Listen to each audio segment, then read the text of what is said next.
Welcome back to Outdoor Channel Outfitters. We're at the River of Life Farms in South Missouri.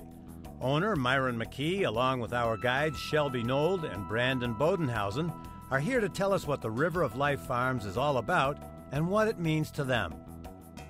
Being in the 100 best trout streams for Trout Unlimited has caused some of our guests just to be on their way across country, and they'll fly into the St. Louis airport, rent a vehicle, and come down and fish the North Fork. They have a lifetime goal of fishing the 100 best trout streams in America. So that's a wonderful honor to be mentioned that way. This water is guarded for our native North Fork rainbows. They were last stocked in 1960 or 61, and they have their own genetic stamp. They're different than all other rainbows in the nation or the world. They have an excellent diet. I've never seen pictures of other rainbows that have the white leading edge on their fins. There's 8 protected miles for these rainbows. And below that, the Missouri Department of Conservation stocks thousands of brown trout from the hatcheries every year. We're located halfway down the North Fork, so we can put people upriver in our nice Old Town canoes. They can have either a 7, a 12, a 22, a 32-mile float down to us. They could even stop and spend the night on the way down, and then just end their float here at their campsite or at their cabin. I think we can sleep about 55 people. We have 8 cabins, 4 lodge suites. Tree houses are just a wonderful market niche.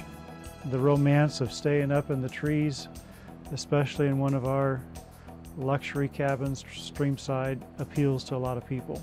What guests can expect when they get here is a warm environment. Welcome open arms from Myron and Ann. They can expect great lodging, very clean cabins, and this place is very well taken care of.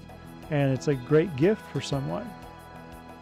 Give someone a nice stay in one of our couples cabins, or have a family vacation in the treehouse. And then we have Life Spring up there, Inspiration Point, and wonderful views from the decks of the cabins. So we got a real special offering here. And we have a guest here in our treetop loft cabin right now, Steve Patton, who, when he was a young college-age man, worked with Oz Huxley, the man who wrote the book Missouri's Float Streams, and Steve did the North Fork. I want to know what year you first appeared on the North Fork. I first appeared on the North Fork in June of '65. In what capacity?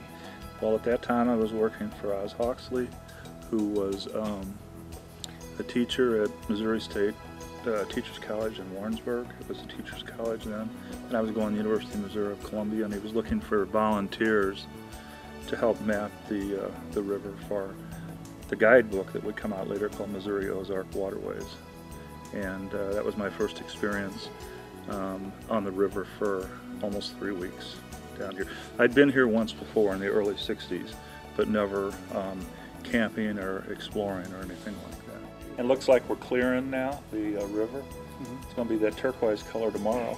And I think late tomorrow it'll be fishable again. And it's kind of interesting to see natural rainbows. I mean, just think about it. They don't have to. They can't and won't stock rainbows in the stream.